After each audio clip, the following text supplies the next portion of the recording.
लेके भारत सरकार का नाम, मांगे अलादीन मन जाने को करे, फिर कनाडा कोई नहीं सुनता प्रभु है, क्यों आई होगी आज बाहर पिटाई और फास्को।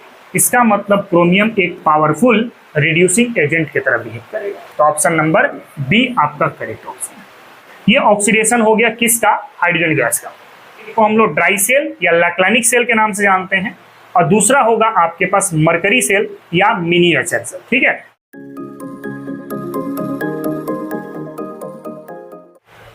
हेलो माय डियर स्टूडेंट, कैसे हैं आप? आई होप आप सब बहुत बेहतर होंगे। बच्चों, सबसे पहले मैं आपसे माफी मांगना चाहूंगा क्योंकि 20 दिन तक लेक्चर आपको बिल्कुल भी नहीं मिला। इसके पीछे का रीजन ये है कि 20 दिन तक मैं एक बहुत ही इंपॉर्टेंट वर्क पे बिजी हो गया था, जिस वजह से मुझे लेक्चर को रिकॉर्ड करने का बिल्कुल भी समय नहीं मिल पा रहा था। लेकिन फाइनली सारे वर्क खत्म हो चुके हैं। मैं एक मरतबा फिर से रिकॉर्डिंग स्टार्ट किया हूं ताकि जल्द से जल्द आप तक लेक्चर को प्रोवाइड करवाया जा सके और आपके सिलेबस को कवर किया जा सके। हम लोग लास्ट टॉपिक जहां पे ख़त्म किए थे वहीं से आज की शुरुआत करने वाले हैं। आज का जो हमारे पास टॉपिक ऑफ डिस्कशन रहेगा इलेक्ट्रोकेमिकल सीरीज और स्टैंडर्ड हाइड्रोजन इलेक्ट्रोड के बारे में। चलिए बिना देर किए हुए हम लोग आज के इस लेक्चर की शुरुआत कर लेते हैं। सबसे पहले हम लोग इलेक्ट्रोकेमिकल सीरीज को जानें तो आपको एक बात बखूबी पता है कि पूरे के पूरे पीरियोडिक टेबल पर जो एलिमेंट्स की अरेंजमेंट है वो एटॉमिक नंबर के आधार पर किया गया है। क्या होगा अगर हम लोग एलिमेंट को अरेंज करना शुरू करें by the help of standard reduction potential. Standard reduction potential हर एक एलिमेंट का अलग अलग होता है। वो एलिमेंट्स का अरेंजमेंट स्टैंडर्ड रिडक्शन पोटेंशियल के आधार पे करना शुरू करें तब जाके एक सीरीज का निर्माण होगा, और उसी सीरीज को हम लोग इलेक्ट्रोकेमिकल सीरीज के नाम से जानते हैं। जिन बच्चों को स्टैंडर्ड रिडक्शन पोटेंशियल के बारे में जानकारी नहीं है वो इससे पहले का लेक्चर नंबर 8, लेक्चर नंबर 7 और लेक्चर नंबर 6 को देख सकते हैं। वहां पे हमने आपको सेल पोटेंशियल के बारे में इंफॉर्मेशन दिया है, स्टैंडर्ड ऑक्सीडेशन पोटेंशियल के बारे में इंफॉर्मेशन दिया है, स्टैंडर्ड रिडक्शन पोटेंशियल के बारे में भी इंफॉर्मेशन दिया है। और जो बच्चे देख चुके हैं वो इस लेक्चर को आराम से देख सकते हैं, उनको लेक्चर में कहीं कोई दिक्कत नहीं होगा। अगर कोई दिक्कत होता भी है तो आप कमेंट में हमसे सवाल को पूछ सकते हैं। तो स्टैंडर्ड रिडक्शन पोटेंशियल के आधार पे अगर एलिमेंट्स को अरेंज करना शुरू करें तो एक सीरीज का निर्माण होगा, और उसी सीरीज को हम लोग इलेक्ट्रोकेमिकल सीरीज के नाम से जानते हैं।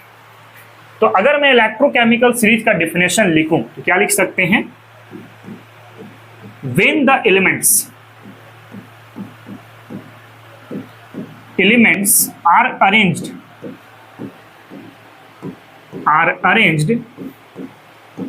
in increasing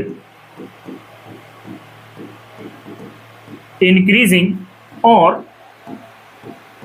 decreasing, इंक्रीजिंग भी ले सकते हैं और डिक्रीजिंग भी ले सकते हैं ना, इंक्रीजिंग और decreasing order of standard reduction potential,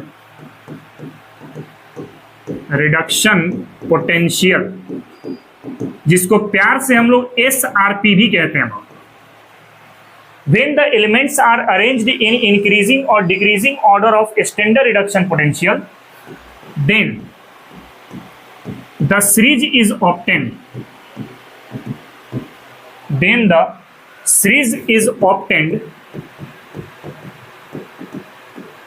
Called as electrochemical series.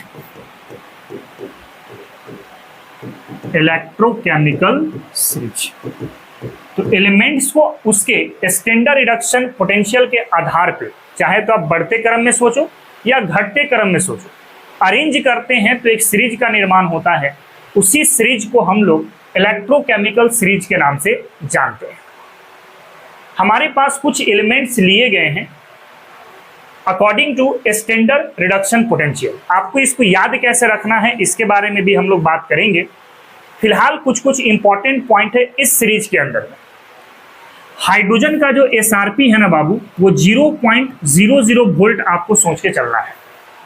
Hydrogen से ऊपर जितने भी आपके पास एलिमेंट हैं, हाइड्रोजन से ऊपर जितने भी एलिमेंट हैं, हाइड्रोजन से ऊपर जितने भी एलिमेंट हैं, इन सब की एसआरपी आपको नेगेटिव में मिलेगी।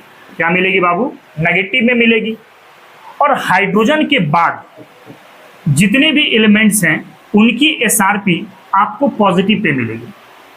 यानी कि एसआरपी सबसे कम लिथियम के पास देखने को मिलेगा और सबसे ज्यादा फ्लोरीन के पास देखने को मिलेगा।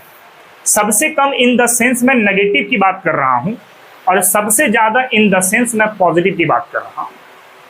लिथियम की अगर आप एसआरपी की बात करते हैं तो ये निकल करके आता है -3.045 वोल्ट, और वहीं पर फ्लोरीन के एसआरपी की बात करते हैं तो ये निकल करके आता है +2.87 वोल्ट। तो सबसे कम एसआरपी आपको लिथियम का मिलेगा और सबसे ज्यादा एसआरपी आपको फ्लोरीन का मिलेगा। और हाइड्रोजन का क्या होगा? 0-0। हाइड्रोजन से ऊपर सारे एलिमेंट की एसआरपी नेगेटिव पर होगी, हाइड्रोजन के बाद सारे एलिमेंट की एसआरपी पॉजिटिव पर होगी। इस सीरीज को आप कैसे याद रख सकते हैं? तो इसके लिए हमारे पास एक बहुत ही आसान सा ट्रिक है। याद रखें ऐसे, इसको बोलो ले, इसको बोलो के, इसको बोलो भारत, इसको बोलो सरकार, इसको बोलो का, और इसको बोलो नाम। तो पढ़ सकते हैं ऐसे, लेके भारत सरकार का नाम। एमजी कहने का मतलब हो गया मांगे अलादीन, मांगे अलादीन मन जाने को, मन जाने को यहां पे फॉल्स है ना बाबू, मन जाने को करे कहां? फिर कनाडा, फिर कनाडा कोई नहीं सुनता प्रभु है। कैसे पढ़ सकते हैं? लेके भारत सरकार का नाम, मांगे अलादीन मन जाने को करे, फिर कनाडा कोई नहीं सुनता प्रभु है। कॉपर का मतलब हो गया क्यों, आई होगी, क्यों आई होगी आज बाहर पिटाई और फास्ट हो गई, यहां पर आपका फॉल्स है। तो इस तरीके से हम लोग इस सीरीज को मायने में रख सकते हैं। आसान सा है, आप देख के पढ़ सकते हो आसानी से। लेके भारत सरकार का नाम, मांगे अलादीन मन जाने को करे, फिर कनाडा कोई नहीं सुनता प्रभु है, क्यों आई होगी आज बाहर पिटाई और फास्ट होगी। 3-4 मरतबा अगर आप इसको रीड करेंगे तो ये सीरीज आपके माइंड पे बैठ जाएगा। सीरीज के कुछ कुछ इंपॉर्टेंट पॉइंट है, एक मरतबा फिर से आप सुन लो। हमने सीरीज पे आपको सबसे पहले बताया कि हाइड्रोजन का एसआरपी 0.00 वोल्ट होगा। हाइड्रोजन से ऊपर जितने भी एलिमेंट्स हैं इन सब की एसआरपी नेगेटिव पर होगी। हाइड्रोजन के बाद जितने भी एलिमेंट हैं इन सब की एसआरपी पॉजिटिव पर होगी। इन द सेंस लिथियम के पास एसआरपी सबसे कम होगा, वहीं पे फ्लोरीन की एसआरपी सबसे ज्यादा होगा। और याद कैसे रखना है? लेके भारत सरकार का नाम, मांगे अलादीन मन जाने को करे, फिर कनाडा कोई नहीं सुनता प्रभु है, क्यों आई होगी आज बाहर पिटाई और फास्ट होगी। तो पहले जरा आप इसको कॉपी कर लो, उसके बाद फिर हम लोग इसके कुछ इंपॉर्टेंट पॉइंट के बारे में डिस्कशन करते हैं। ठीक है?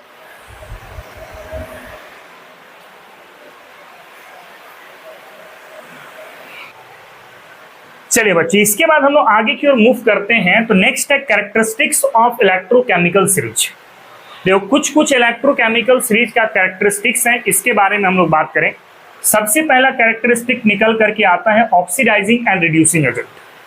देखो अगर आप इलेक्ट्रोकेमिकल सीरीज में देखते हैं तो जिसका जितना कम एसआरपी होगा उसको हम लोग बेस्ट रिड्यूसिंग एजेंट बोलेंगे, और जिसका जितना ज्यादा एसआरपी होगा उसको हम लोग बेस्ट ऑक्सीडाइजिंग एजेंट बोलेंगे। मतलब रिड्यूसिंग एजेंट अगर देखना हो तो आप देख सकते हैं कि उस पे एसआरपी का वैल्यू सबसे कम है कि नहीं है। और अगर ऑक्सीडाइजिंग एजेंट देखना हो तो आपको देखना होगा कि उसके पास एसआरपी की वैल्यू सबसे ज्यादा है कि नहीं। यानी कि लोअर एसआरपी वाले हमेशा आपका रिड्यूसिंग एजेंट की तरह परफॉर्म करेगा और वहीं पे हायर एसआरपी वाला आपका पावरफुल ऑक्सीडाइजिंग एजेंट की तरह परफॉर्म करेगा। यानी कि लिथियम की एसआरपी सबसे कम है तो ये पावरफुल रिड्यूसिंग एजेंट कहलाएगा। फ्लोरीन की एसआरपी सबसे ज्यादा है तो ये पावरफुल ऑक्सीडाइजिंग एजेंट कहलाएगा। तो पहला कैरेक्टरिस्टिक क्या होता है आप लिख सकते हैं, lower SRP behaves as a strong reducing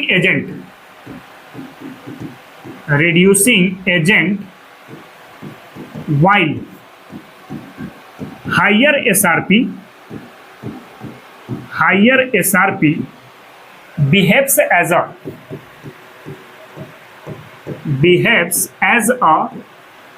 strong oxidizing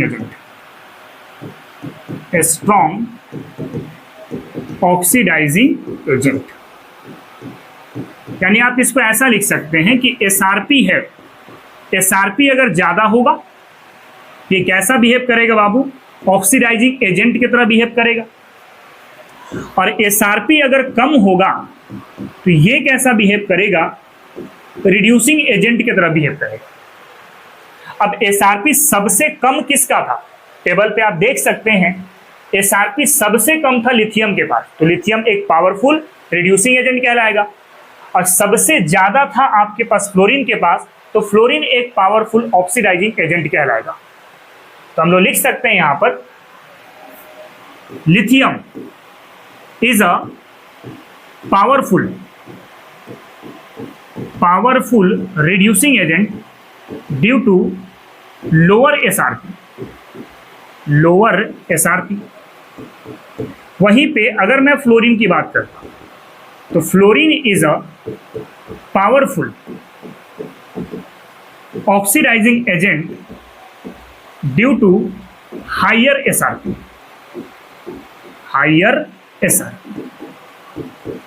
ठीक, तो लोअर एसआरपी हमेशा रिड्यूसिंग एजेंट की तरह बिहेव करेगा और हायर एसआरपी हमेशा आपका ऑक्सीडाइजिंग एजेंट की तरह बिहेव करेगा। इस प्लेटफॉर्म पे हमारे पास एक क्वेश्चन दिया गया है, इस क्वेश्चन को जरा हम लोग देखते हैं। क्वेश्चन क्या कह रहा है जरा ध्यान से देखो। क्वेश्चन कह रहा है given the SRP of the following, आपके पास कुछ एलिमेंट्स हैं और उन एलिमेंट की एसआरपी की वैल्यू दी गई है। अब आपसे क्वेश्चन ये कह रहा है arrange this metal in their increasing order of reducing power, बढ़ते क्रम में आपको रिड्यूसिंग पावर को अरेंज करना है। यानी सबसे कमजोर रिड्यूसिंग एजेंट कौन सा होगा और सबसे पावरफुल रिड्यूसिंग एजेंट कौन सा होगा, उसके तरफ आपको मूव करना है। तो सबसे पावरफुल रिड्यूसिंग एजेंट कब बोलेंगे, लोअर एसआरपी वाले पर। तो इन सब में देखो सबसे कम एसआरपी कहां पे दिख रहा है और सबसे ज्यादा एसआरपी कहां पे दिख रहा है। जो सबसे ज्यादा एसआरपी होगा वो तो ऑक्सीडाइजिंग की तरह काम करेगा और जो सबसे कम एसआरपी रखेगा वो एक रिड्यूसिंग एजेंट की तरह परफॉर्म करेगा। तो इन सब में सबसे कम एसआरपी आपको कहां दिख रहा होगा, पोटेशियम वाले केस में। कितना है बाबू, -2.93 वोल्ट, यानी ये सबसे पावरफुल रिड्यूसिंग एजेंट की तरह बिहेव कर रहा हो। यानी कि सबसे पावरफुल आपको कौन मिल जाएगा, पोटेशियम वाला मिल जाएगा। नाउ इसके बाद अगर आप देखते हैं तो मैग्नीशियम की बात आप करो तो मैग्नीशियम में है -2.37 वोल्ट। भाई सबसे कम ये, उससे बड़ा ये वाला है, तो ये कम आपका रिड्यूसिंग पावर रखेगा। मतलब इसके बाद जो होगा वो Mg+2 से Mg तक वाला होगा। नाउ इसके बाद भी बात करो, 2 की हो गई। इसके बाद क्रोमियम वाला होगा, ये नेगेटिव पर है, तो क्रोमियम हो गया हमारे पास ऐसा। नाउ इसके बाद आप बात करो तो इसके बाद हो जाएगा मरकरी वाला और लास्टली आपका कौन सा हो जाएगा, सिल्वर वाला। यानी कि Hg+2 से ये Hg तक और उसके बाद Ag+ से कहां पर बाबू, Ag तक। तो सबसे पावरफुल रिड्यूसिंग एजेंट तो हो गया पोटेशियम उसके बाद मैग्नीशियम, फिर क्रोमियम, फिर मरकरी और फिर क्या हो गया आपके पास सिल्वर। ध्यान बस इतना ही देना है कि लोअर एसआरपी बिहेव करेगा आपका रिड्यूसिंग एजेंट की तरह और हायर एसआरपी आपका बिहेव करेगा ऑक्सीडाइजिंग एजेंट की तरह। मतलब जितना नेगेटिव वैल्यू होगा वो उतना अच्छा रिड्यूसिंग एजेंट बनेगा और जितना पॉजिटिव वैल्यू होगा वो उतना अच्छा आपका ऑक्सीडाइजिंग एजेंट की तरह बिहेव करेगा। आई थिंक आप प्रिडिक्ट कर सकते हैं कि कैसे आपका रिड्यूसिंग एजेंट है और कैसे आपका ऑक्सीडाइजिंग एजेंट है। तो पहले जरा आप इसको कॉपी करो, इसके बाद फिर हम लोग कैरेक्टरिस्टिक नंबर सेकेंड के बारे में बात करते हैं। ठीक है,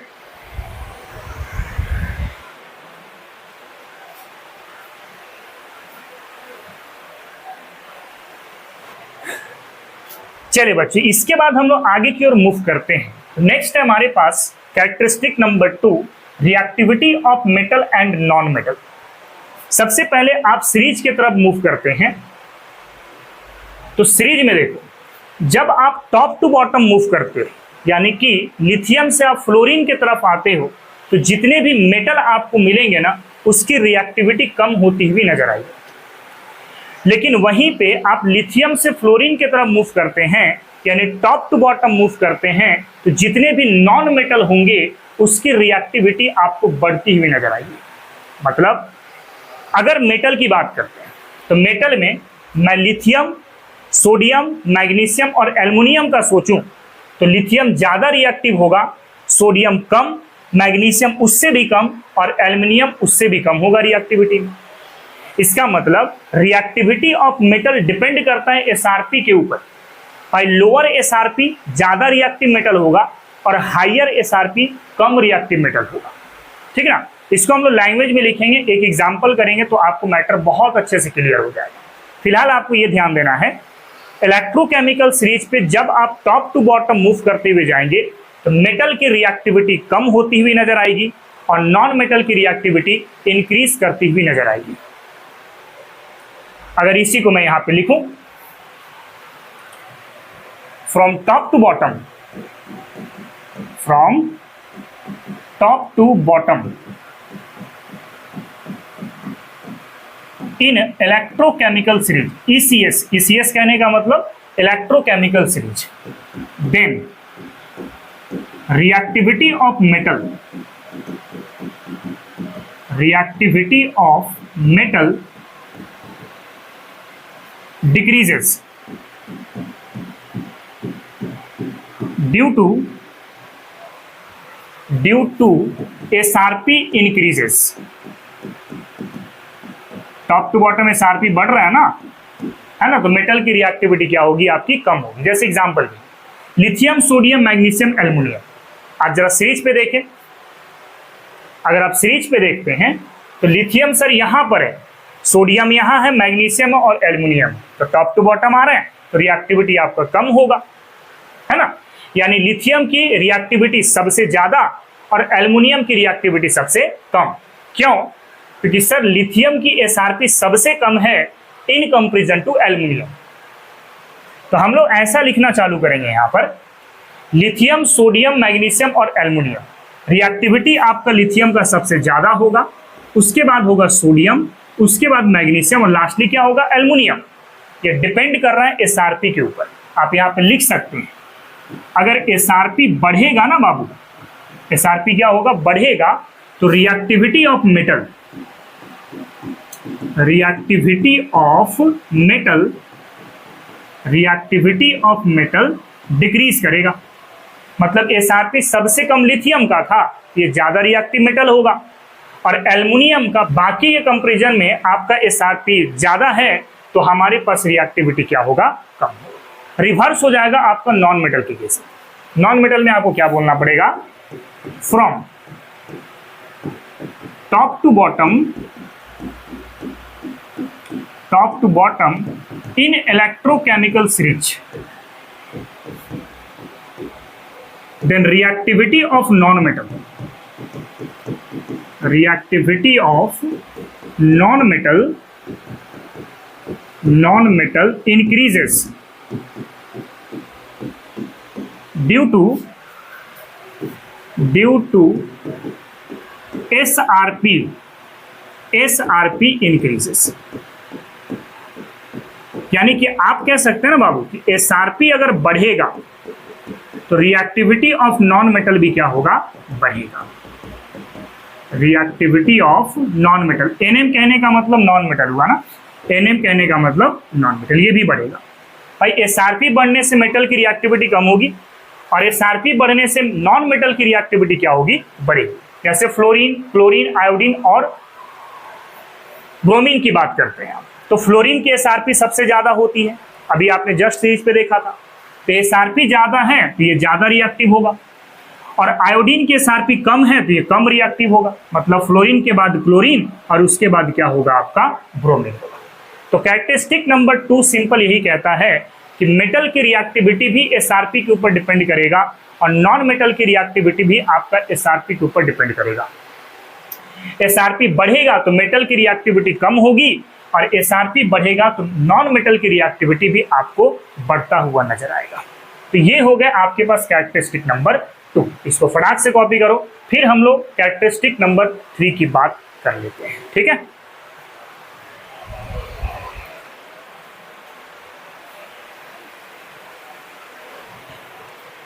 चलिए बच्चे, इसके बाद हम लोग डिस्प्लेसमेंट रिएक्शन जो कैरेक्टरिस्टिक नंबर 3 है, इसके बारे में भी हम लोग थोड़ा सा डिस्कशन कर लेते हैं। अच्छा, आपने 9th की क्लास में ये बात पढ़े होंगे कि मोर रिएक्टिव मेटल जो होते हैं, लेस रिएक्टिव मेटल को उसके सॉल्ट के सॉल्यूशन से डिस्प्लेस कर देता है, ठीक है। अब कैसे लिख रहे हैं इसको देखना जरा, मैं यहाँ पे लिख रहा हूं lower SRP metal, SRP metal, भाई मेटल की एसआरपी कम होगी तो रिएक्टिविटी ज्यादा होगी ना, यानी कि आप लिख सकते हैं more reactive, more reactive metal can displace the metal of higher SRP, higher SRP, higher SRP कहने का मतलब बाबू less reactive metal, less reactive metal from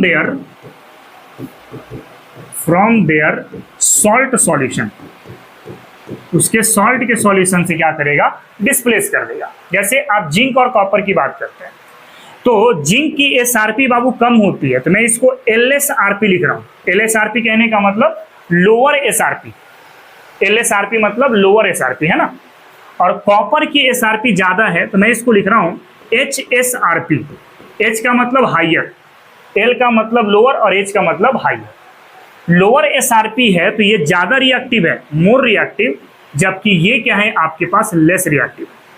तो मोर रिएक्टिव लेस रिएक्टिव को उसके सॉल्यूशन से डिस्प्लेस कर देगा, यानी जिंक कॉपर को धक्का मार के गिरा देगा तो बना देगा यहाँ पे जिंक सल्फेट और साथ में बना देगा बाबू कॉपर। क्यों? क्योंकि जिंक ज्यादा रिएक्टिव है इन कंपेरिजन टू कॉपर, तो जिंक कॉपर को डिस्प्लेस कर देगा और कॉपर को बाहर निकाल करके जिंक कॉपर की जगह पे बैठ जाएंगे। अगर इस रिएक्शन को रिवर्स कर दिया जाए तो आप देखो यहाँ पर कैसे कॉपर की बात करते हैं, तो कॉपर की एसआरपी ज्यादा है, एचएसआरपी हायर एसआरपी है, जिंक की एसआरपी कम है, लोअर एसआरपी है।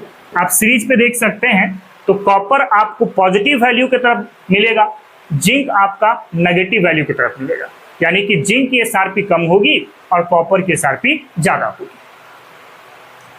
अब हायर एसआरपी है तो लेस रिएक्टिव आप कह सकते हैं एलआर, एलआर कहने का मतलब लेस रिएक्टिव, और एमआर कहने का मतलब क्या होगा, मोर रिएक्टिव। कुछ शॉर्ट फॉर्म में लिख रहा हूं, माइंड में पकड़ना। HSRP higher standard reduction potential, LSRP lower standard reduction potential. LR कहने का मतलब लेस रिएक्टिव और एमआर कहने का मतलब मोर रिएक्टिव। तो लेस रिएक्टिव कभी भी मोर रिएक्टिव को डिस्प्लेस नहीं कर पाएगा, यानी यहां पे कोई भी रिएक्शन आपको देखने को नहीं मिलेंगे। मोर रिएक्टिव लेस रिएक्टिव को डिस्प्लेस कर सकता है। सिमिलरली मैग्नीशियम और बेरियम की आप बात करते हैं तो आप पढ़ो तो लेके भारत सरकार का नाम, तो आप देखें barium this is a lower SRP, वहीं पे मैग्नीशियम क्या है आपके पास, हायर एसआरपी। अगर हायर एसआरपी है दैट मीन्स ये लेस रिएक्टिव है, और लोअर एसआरपी है तो ये क्या है, मोर रिएक्टिव है। अब लेस रिएक्टिव कभी भी मोर रिएक्टिव को डिस्प्लेस नहीं कर पाएगा, यानी यहां पे कोई रिएक्शन नहीं वर्क करेगा। ना इसका ठीक रिवर्स लेते हैं हम। बेरियम क्या है बाबू, दिस इज लोअर एसआरपी, और मैग्नीशियम कहने का मतलब हायर एसआरपी।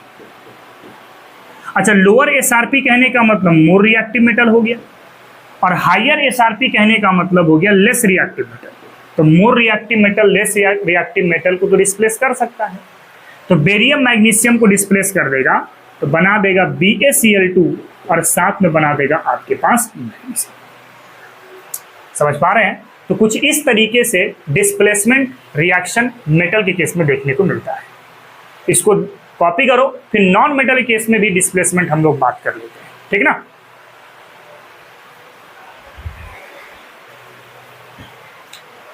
चलिए बच्चों, इसके बाद हम लोग आगे की ओर मूव करते हैं। तो नेक्स्ट नॉन मेटल के केस में भी होता है, मोर reactive non metal less reactive non metal को उसके सॉल्ट के सॉल्यूशन से डिस्प्लेस कर दे, विस्थापन कर देगा।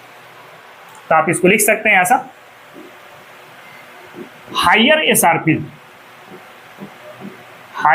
SRP that means more reactive non metal भाई मेटल के केस में रिएक्टिव होने के लिए आपको एसआरपी कम करना होगा, और नॉन मेटल केस में रिएक्टिव करने के लिए एसआरपी ज्यादा करना पड़ेगा, है ना। तो हायर एसआरपी यानी more reactive non metal can displace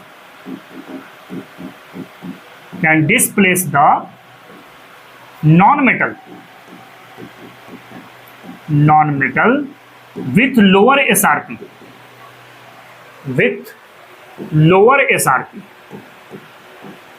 अच्छा, लोअर SRP नॉन मेटल कहने का मतलब लेस रिएक्टिव नॉन मेटल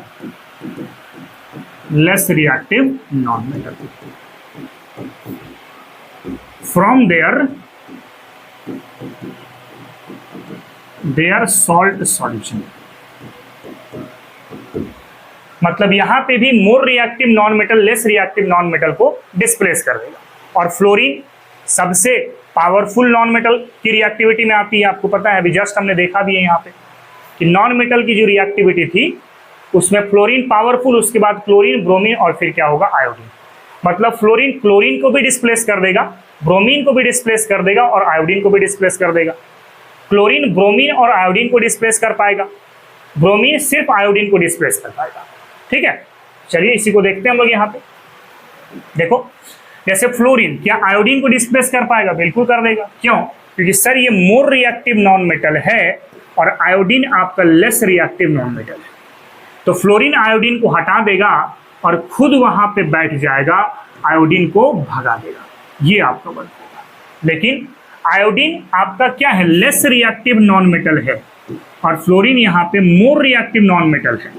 तो लेस रिएक्टिव नॉन मेटल कभी भी मोर रिएक्टिव नॉन मेटल को डिस्प्लेस नहीं कर पाएगा, यानी ये रिएक्शन वर्क नहीं होंगे। आगे बढ़ सकते हैं इस वाले केस में। ब्रोमीन है और क्लोरीन है, तो क्लोरीन के पास क्या है, this is a more reactive in comparison to bromine. Bromine क्या है, लेस रिएक्टिव। तो लेस रिएक्टिव कभी भी मोर रिएक्टिव नॉन मेटल को डिस्प्लेस नहीं कर पाएगा। सिमिलरली यहाँ पे देख सकते हैं, क्लोरीन है बाबू मोर रिएक्टिव और ब्रोमीन है आपके पास लेस रिएक्टिव। तो मोर रिएक्टिव है क्लोरीन, ब्रोमीन को डिस्प्लेस आसानी से कर देगा और बना देगा यहाँ पे 2 मॉलिक्यूल ऑफ KCl, बाहर निकाल देगा आपके पास BF2। तो हमारे पास नॉन मेटल की भी डिस्प्लेसमेंट रिएक्शन हो गई, मेटल की भी डिस्प्लेसमेंट रिएक्शन हो चुकी है। फिर एक और कैरेक्टरिस्टिक है कि जिस मेटल की SRP बाबू कम होती है ना, वो एनोड के तरह बिहेव करता है, जबकि मेटल जिसकी SRP ज्यादा होती है वो कैथोड के तरह बिहेव करता है। याद करो डैनियल सेल में जिंक इलेक्ट्रोड को हमने एनोड के तरह बिहेव कराया था और कॉपर इलेक्ट्रोड को हमने कैथोड के तरह बिहेव कराया था। क्यों? क्योंकि जिंक की SRP कम होती है इन कंपेरिजन टू कॉपर, तो जिंक बिहेव करेगा एनोड के तरह और कॉपर बिहेव करेगा कैथोड के तरह। तो आप लिख सकते हैं यहाँ पे, ये SRP कम रखता है और कॉपर SRP ज्यादा रखता है, तो लेस SRP वाले हमेशा एनोड की तरह बिहेव करता हुआ नजर आएगा और हायर एसआरपी वाले हमेशा कैथोड की तरफ बिहेव करता हुआ नजर आएगा। ठीक है, तो ये इलेक्ट्रोकेमिकल सीरीज के बारे में हमने आपको कंप्लीट इंफॉर्मेशन प्रोवाइड करवा दिया है। आप इसको पहले कॉपी करो, 3 क्वेश्चंस करेंगे, उसके बाद पढ़ेंगे स्टैंडर्ड हाइड्रोजन इलेक्ट्रोड के बारे में।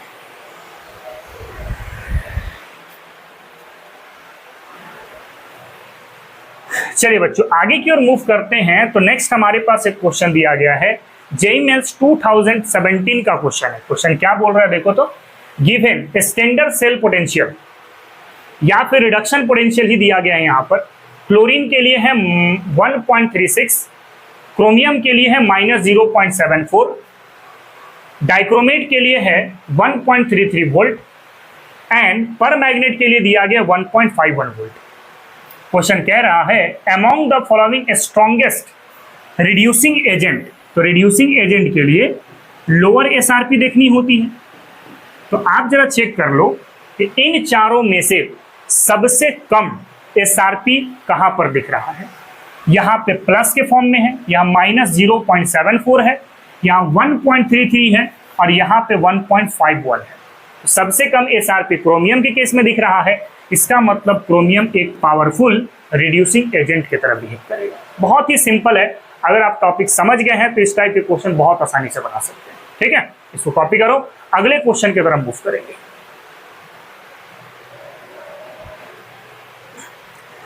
चलिए बच्चों नेक्स्ट हम लोग अगले क्वेश्चन की तरफ बढ़े। तो क्वेश्चन है जेईई मेंस 2019 का, उसी तरीके का क्वेश्चन आप देख सकते हैं।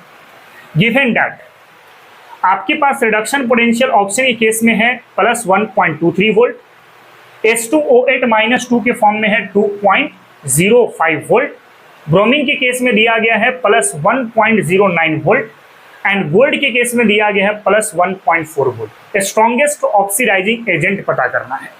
तो आपको पता है स्ट्रॉन्गेस्ट ऑक्सीडाइजिंग एजेंट के लिए हायर एसआरपी देखना होगा। भाई जितना ज्यादा एसआरपी होगा उतना अच्छा ऑक्सीडाइजिंग एजेंट बनेगा ना। तो सबसे ज्यादा कहां पर है, तो +1.23 वोल्ट दिया गया है, ये 2.05 वोल्ट दिया गया है, ये 1.09 वोल्ट दिया गया है और ये है 1.4 वोल्ट। तो सबसे ज्यादा तो इस वाले केस में दिख रहा होगा। This is a powerful oxidising agent, यानी ऑप्शन नंबर सी आपका करेक्ट है। कर सकते हो, बहुत आसान है।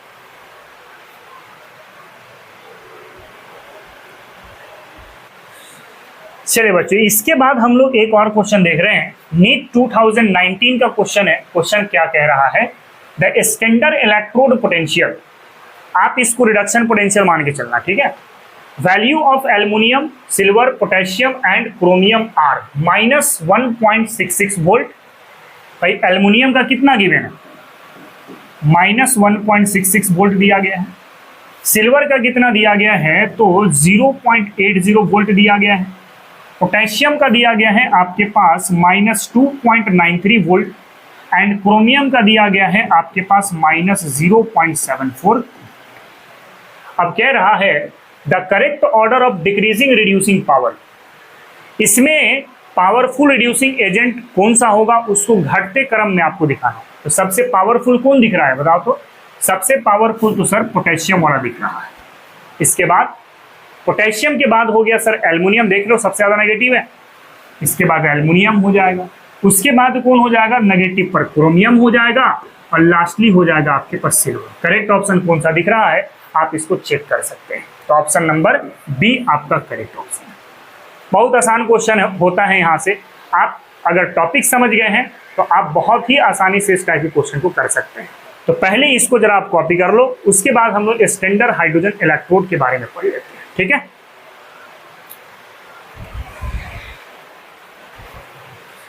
चलिए बच्चों आगे की ओर मूव करते हैं। तो नेक्स्ट हमारे पास टॉपिक है स्टैंडर्ड हाइड्रोजन इलेक्ट्रोड, जिसको हम लोग नॉर्मल हाइड्रोजन इलेक्ट्रोड के नाम से जानते हैं। क्या होता है आइए इसको जरा हम लोग डिटेल में समझ लेते हैं। सबसे पहले इसकी कंस्ट्रक्शन की बात हम लोग करते हैं। तो हमारे पास स्टैंडर्ड हाइड्रोजन इलेक्ट्रोड पर एक वायर होगा, ये वाला। ये जो वायर होंगे this is a platinum wire. क्या होंगे बाबू, प्लैटिनम वायर होंगे। और प्लैटिनम वायर के इंड वाले पोर्शन पर एक प्लैटिनम फॉइल लगा होगा। प्लैटिनम फॉइल, आप फॉइल जानते हैं ना, प्लैटिनम फॉइल होगा, और इस प्लैटिनम फॉइल के ऊपर प्लैटिनम ब्लैक कलर से पेंट किया गया होगा। बेसिकली आप इसको कह सकते हैं प्लैटिनम ब्लैक कोटिंग, आप कह सकते हैं ब्लैक कोटिंग कह सकते हैं। ये जो प्लैटिनम वायर है ना, इसको हम लोग ग्लास ट्यूब के माध्यम से सील्ड कर देते हैं।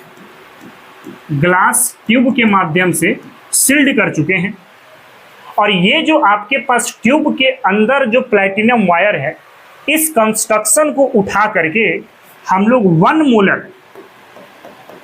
मोलर HCl सॉल्यूशन के अंदर डिप कर देते हैं। तो ये जो आपके पास कंप्लीट डायग्राम दिख रहा है, this is a standard hydrogen electrode. क्या क्या है, आइए हम लोग लैंग्वेज पे लिख लेते हैं इसको। Standard hydrogen electrode consist of platinum wire sealed with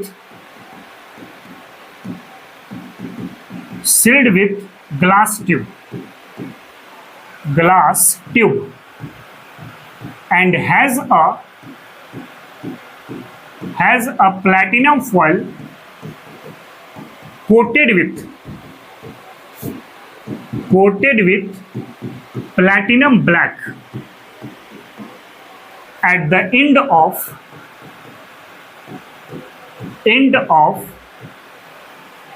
wire। क्या मैं बोला, हमारे पास एक प्लैटिनम वायर होगा, इस वायर को ग्लास ट्यूब के माध्यम से सील्ड कर दिए हैं, और इस वायर के एंड वाले पोर्शन पे प्लैटिनम फॉइल बंधा होगा जो प्लैटिनम ब्लैक कलर से कोटेड होगा। is placed in 1 molar acidic solution, 1 molar acidic solution, और इस पूरे कंस्ट्रक्शन को हमने 1 मोलर एसिडिक सॉल्यूशन पे डिप कर दिया है। नाउ अब क्या करेंगे हम लोग, हमारे पास इस चैम्बर पर हाइड्रोजन गैस को फ्लो करवाना है। हाइड्रोजन गैस को बबल करो, जिसका प्रेशर 1 atm होना चाहिए और उसका टेम्परेचर 298 केल्विन होना चाहिए। अब जैसे हाइड्रोजन गैस को इस ट्यूब में बबल करोगे ना, तो इस हाइड्रोजन गैस की ऑक्सीडेशन इस प्लैटिनम फॉइल पे देखने को मिलेगी, और साथ में सॉल्यूशन का H+ का रिडक्शन इस फॉइल पे देखने को मिलेगी। मतलब प्लैटिनम फॉइल पर ऑक्सीडेशन की भी प्रोसेस होगी और रिडक्शन की भी प्रोसेस आपको देखने को मिलेगी। मतलब ये इलेक्ट्रोड आपका या प्लैटिनम फॉइल जो आपका है, ये एनोड की तरह भी बिहेव करता हुआ नजर आएगा और कैथोड की तरह भी बिहेव करता हुआ नजर आएगा।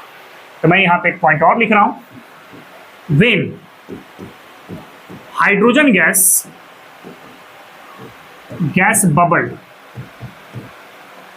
bubbled when hydrogen gas bubbled at 1 atm pressure, 1 atm pressure and 298 Kelvin temperature, then both oxidation and reduction takes place at platinum foil. Hence SHE behaves as a anode as well as cathode. ये anode की तरह भी behave करेगा और cathode की तरह भी behave करेगा। अच्छा, अगर मान लो एनोडिक रिएक्शन की आप बात करते हैं, अगर ये एनोड की तरह बिहेव करता है तो एनोड पे पता है ऑक्सीडेशन की प्रोसेस होती है। ऑक्सीडेशन किसका होगा, जो हाइड्रोजन गैस आपने बबल किए हुए है ना, हाइड्रोजन गैस हुआ, इसकी ऑक्सीडेशन होगी बाबू, यानी 2 इलेक्ट्रॉन रिलीज कर दिया तो 2 मॉलिक्यूल ऑफ H+ बनेगा, दिस इज H+। ये ऑक्सीडेशन हो गया किसका, हाइड्रोजन गैस का। अब रिडक्शन किसका होगा, तो सॉल्यूशन में जो एसिड है ना, वहां पे जो H+ है उस H प्लस का रिडक्शन होगा इसी इलेक्ट्रोड के ऊपर, प्लैटिनम फॉइल के ऊपर ही। यानी अगर कैथोडिक रिएक्शन आप बात करते हैं, अट कैथोड, तो एसिड से आपको 2H प्लस मिल जाएगा, 2 इलेक्ट्रॉन को ये खा लेगा और ये कन्वर्ट किस में हो जाएगा, हाइड्रोजन गैस में कन्वर्ट हो जाएगा। समझ रहे बात को?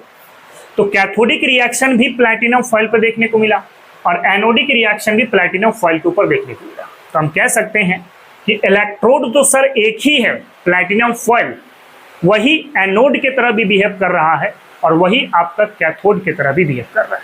प्लैटिनम फॉइल इलेक्ट्रोड पर ही ऑक्सीडेशन देखने को मिल रहा है और रिडक्शन भी आपको देखने को मिल रहा है, ठीक ना।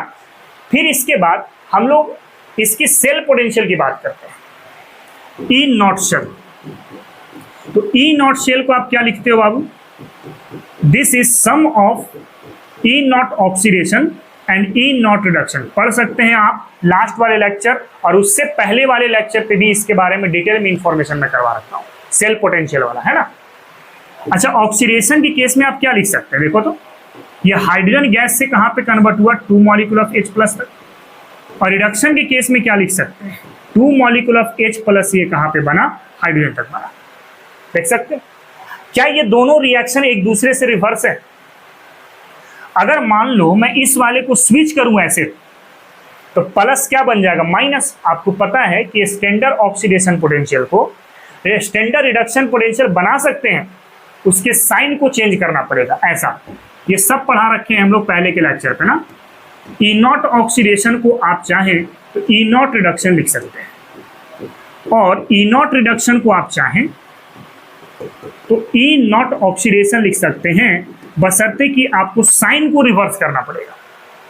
यानी इस साइन को अगर रिवर्स कर दें तो आप लिख सकते हैं ई नॉट H2 से 2H प्लस, और अगर ये माइनस हो गया तब इसको लिख सकते हैं हम लोग क्या, H2 से 2H प्लस। हाँ भाई, इसको रिवर्स जैसे ही करोगे ना तो ये प्लस क्या हो जाएगा, माइनस हो जाएगा। अब ये दोनों कट जाएगा तो वैल्यू आपको क्या मिल जाएगा, 0 मिल जाएगा। याद रखना, स्टैंडर्ड हाइड्रोजन इलेक्ट्रोड या नॉर्मल हाइड्रोजन इलेक्ट्रोड का जो सेल पोटेंशियल होता है वो 0.00 वोल्ट होता है। और एक चीज और आप यहां पे नोटिस करके चलना, क्या कि यहां पर जो प्लैटिनम फॉइल है ना बाबू, जिसको आप प्लैटिनम ब्लैक कलर से कोटिंग किए हुए हैं, ये आपका इलेक्ट्रोड की तरह काम कर रहा है। एक नोट पॉइंट यहां पे मैं लिख दे रहा हूं, ए स्मॉल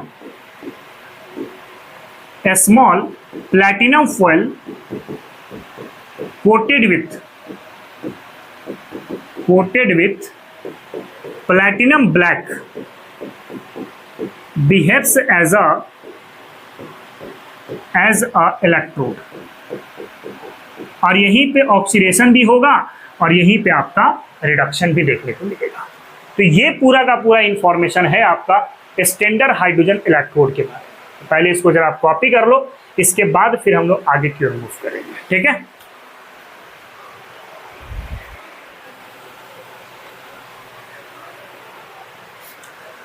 चलिए बच्चों, इसके बाद हम लोग मूव करेंगे बैटरीज की तरफ। आज हम लोग बैटरी को थोड़ा बहुत ही पढ़ेंगे, नेक्स्ट क्लास में हम लोग बैटरी को और डिटेल में पढ़ेंगे, ठीक है। फिलहाल हम बैटरी को देखते हैं कि बैटरी होता क्या है। ये इलेक्ट्रोकेमिस्ट्री का लास्ट टॉपिक चल रहा है बाबू, आपका बैटरी, है ना। बैटरी क्या है, आपको याद होगा मैंने इलेक्ट्रोकेमिकल सेल पर गैल्वेनिक सेल के बारे में पढ़ाया था। गैल्वेनिक सेल 2 या 2 से ज्यादा को आप सीरीज में कनेक्ट करते हैं ना, तो एक नया अरेंजमेंट बनता है जिससे हम लोग बैटरीज के नाम से जानते हैं। बेसिकली आप कह सकते हैं कि 2 या 2 से ज्यादा गैल्वेनिक सेल को सीरीज में कनेक्ट करने के बाद जो अरेंजमेंट बनता है, उसी अरेंजमेंट को हम लोग बैटरीज के नाम से जानते हैं। बैटरी क्या है, बैटरी एक अरेंजमेंट है, द अरेंजमेंट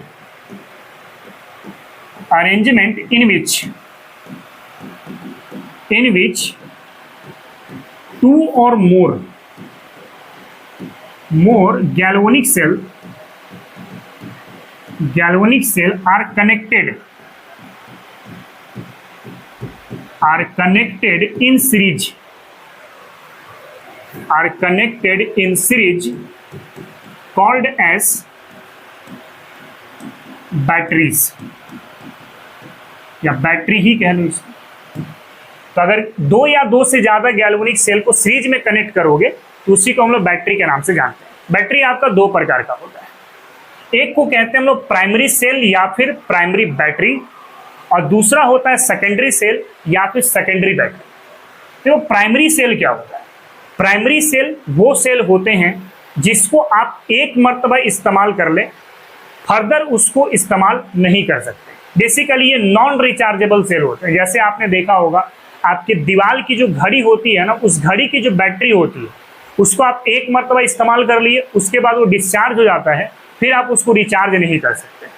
तो वैसे सेल जिसको आप दोबारा रिचार्ज नहीं कर सकते हैं उसको प्राइमरी सेल के कैटेगरी में रखते हैं, और जिसको बार बार रिचार्ज करके बार बार इस्तेमाल में ला सकते हैं उसको सेकेंडरी सेल के कैटेगरी में रखते हैं। ठीक है, तो प्राइमरी सेल को अगर डिफाइन किया जाए तो आप लिख सकते हैं क्या? The cell which have definite life period,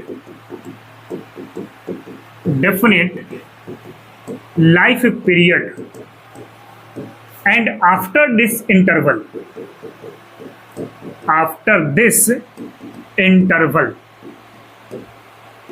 they become dead,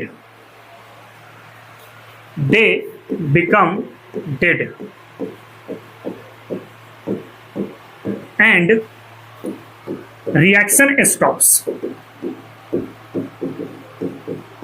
called primary cell। ठीक, तो प्राइमरी सेल वो सेल होगा जिसका एक डिफिनिट लाइफ पीरियड होगा। इस पीरियड तक तो सही है, जब तक चल रहा है, लेकिन एक मर्तबा ये डिस्चार्ज हो गया तो फिर से आप उसको रिचार्ज नहीं कर सकते, और अगर रिचार्ज नहीं होगा तो फिर से आप उसको यूज भी नहीं कर सकते। तो आप एक पॉइंट और लिख सकते हैं यहाँ पे, primary cell do not use again and again due to they are non rechargeable cell,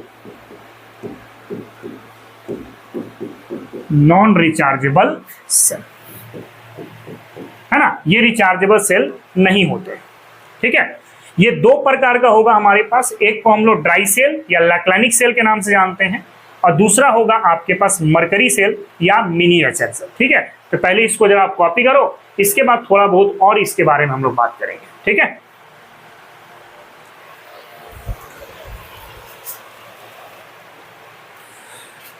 चलिए बच्चों, इसके बाद हम लोग थोड़ा सा डिस्कशन कर लेते हैं ड्राई सेल के बारे में। ड्राई सेल को बाबू हम लोग लैक्लानिक सेल भी बोलते हैं। मैं पॉइंट लिखूंगा और समझाता हुआ भी चलूंगा। ठीक है, it is a compact form of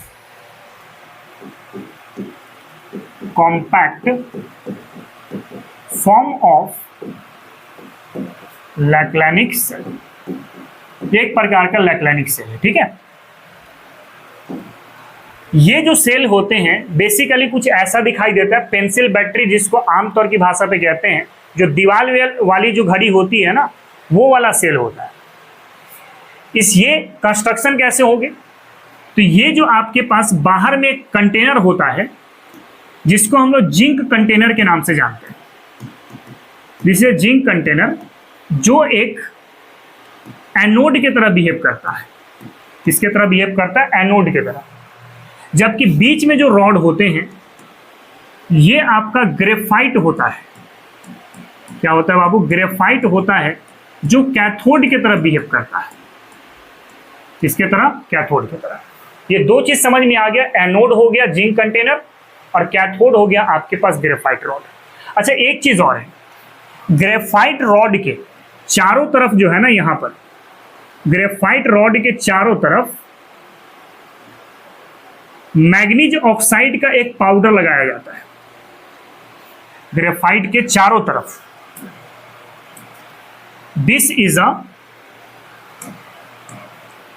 this is a powder manganese oxide MnO2। किसके चारों तरफ बाबू? ग्रेफाइट के चारों तरफ या फिर कैथोड के चारों तरफ। ठीक है, तो आप लिख सकते हैं सेकंड पॉइंट पर,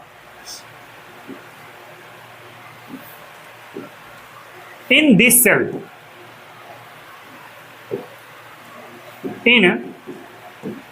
cell, anode is made up of zinc container के बने रहेंगे, while that of cathode is made up of graphite rod surrounded with manganese oxide that is MnO2। तो ग्रेफाइट के चारों तरफ पाउडर MnO2 होगा ना, यहाँ पे पाउडर भी आप लिख दो भाई। ठीक है, फिर एक पॉइंट और सोचें, देखो ग्रेफाइट रॉड और जिंक कंटेनर के बीच में जो स्पेस खाली है ना, जो स्पेस खाली है, इस स्पेस को फिल किया जाएगा। देखो यहाँ पे स्पेस की बात करें, ठीक है, ये वाला जो स्पेस है, इस स्पेस पर हमारे पास एक चीज और प्रेजेंट होगा। ये जो स्पेस है कैथोड और एनोड के बीच में, कैथोड और एनोड के बीच में जो स्पेस है, यहां पर होगा paste of ammonium chloride plus zinc chloride. तो तीन चीजें हो गई, जिंक कंटेनर बना है एनोड, ग्रेफाइट रॉड जिसके चारों तरफ मैग्नीज ऑक्साइड का पाउडर है वो कैथोड की तरह बिहेव कर रहा है, और कैथोड और एनोड के बीच में जो गैप है, इस गैप पे पेस्ट भरे गए हैं, paste of ammonium chloride and zinc chloride. ठीक है, यहाँ पे एक पॉइंट और लिख रहे हैं हम लोग, the space between the electrodes are filled with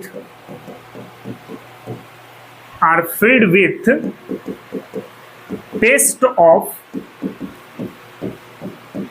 ammonium chloride plus zinc chloride। तो ये पूरा का पूरा कंस्ट्रक्शन है आपका ड्राई सेल का। अब एनोड पे क्या होगा? ऑक्सीडेशन होगा, यानी कि जिंक 2 इलेक्ट्रॉन छोड़कर के जिंक +2 में कन्वर्ट हो जाएगा।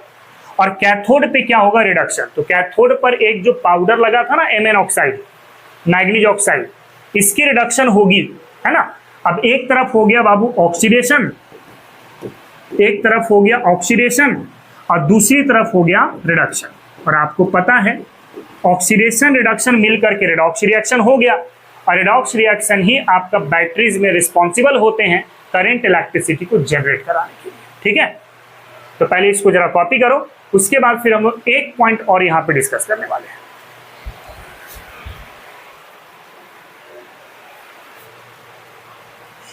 चलिए बच्चे, इसके बाद अगर मैं यहां पे कुछ और पॉइंट के बारे में बात करूं, इस जगह पे मैं लिख रहा हूं ना, यहां पर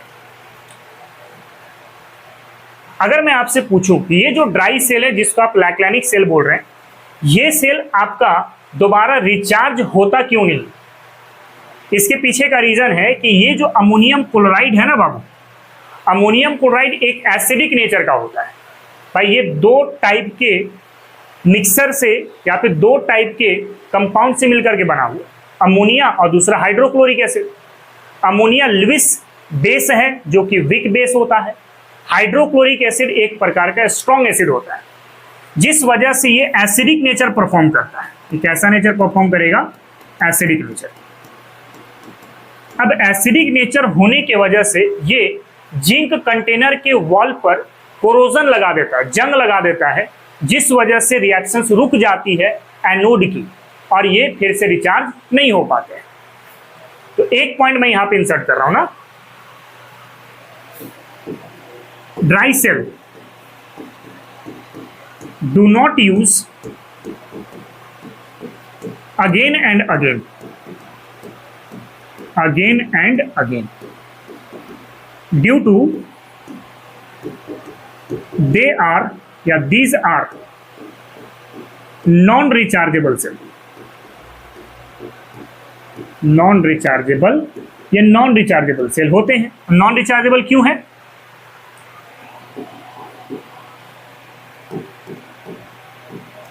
दे do not have longer life due to NH4Cl is acidic in nature, acidic in nature, which produce corrosion in a zinc container. Hence reaction stops, reaction stops। ठीक है। अच्छा, इसका सेल पोटेंशियल कितना होगा? इसका सेल पोटेंशियल होगा 1.5 volt. ठीक है। तो ये पूरा का पूरा इंफॉर्मेशन है आपका ड्राई सेल के बारे में। इसको जरा आप देख लो, कॉपी कर लो। इसके बाद एक और सेल पढ़ेंगे हम लोग, मिनिएचर सेल या मरकरी सेल, और उसके बाद आज के लेक्चर को हम लोग खत्म करेंगे। ठीक है।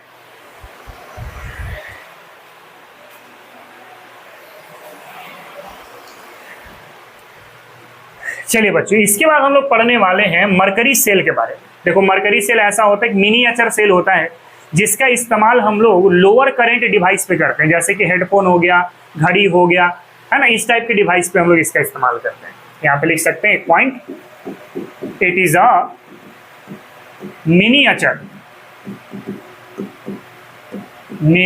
cell which is frequently used in lower current device like hearing aids या फिर वॉच, है ना। अब इसके बाद इस सेल की बात करते हैं, तो इसमें एनोड जो बना होता है वो जिंक अमलगम का बना होता है, और वहीं पे जो कैथोड होता है ये बना होता है आपके पास मर्करिक ऑक्साइड एंड कार्बन को मिला करके। ठीक है। यहाँ पे लिखते हैं हम लोग, in this cell anode is made up of zinc amalgam and cathode is made up of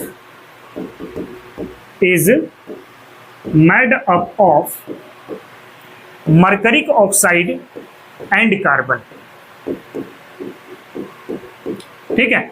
और इसमें जो इलेक्ट्रोलाइट्स के रूप में इस्तेमाल करेंगे वो होगा अल्कोहल का पार्ट एंड जिंक ऑक्साइड का पार्ट। ठीक है। यहाँ पे लिख सकते हैं, the electrolyte used in this cell is alcohol, यानी कि ROH प्लस आप लिख सकते हैं जिंक ऑक्साइड। ठीक है। तो ये कुछ इस तरीके से रिएक्शन होगा। एनोड पर आपके पास जिंक होगा, रिएक्शन पर ऑक्सीडेशन होगा, और कैथोड पर क्या होगा बाबू? रिडक्शन होगा। अगर हम लोग यहाँ पे सेल पोटेंशियल देख लेते हैं, तो सेल पोटेंशियल यहाँ पर आता है 1.35। तो ये दो सेल के बारे में हमने आपको इंफॉर्मेशन दिया, एक ड्राई सेल और दूसरा हो गया मरकरी सेल। यही दो आपके प्राइमरी सेल के कैटेगरी में आते हैं। तो पहले इसको जरा आप कॉपी कर लो, उसके बाद फिर हम लोग आज के लेक्चर को खत्म करते हैं।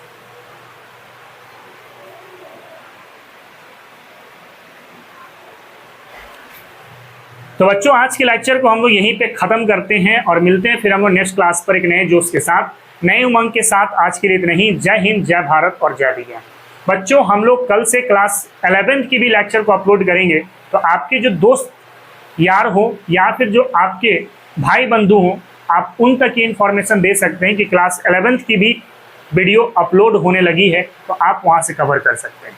फिलहाल आपको अगर ये लेक्चर समझ में आ चुका है तो मेरे इस लेक्चर को लाइक करें, चैनल को सब्सक्राइब करें और इसे अपने फ्रेंड तक भी शेयर करें, ताकि उन्हें भी जल्द से जल्द हमसे जुड़ने का मौका मिल सके और उन्हें भी इस कंटेंट का फायदा मिल सके। चलिए मिलते हैं फिर हम लोग नेक्स्ट क्लास पर। Thank you very much.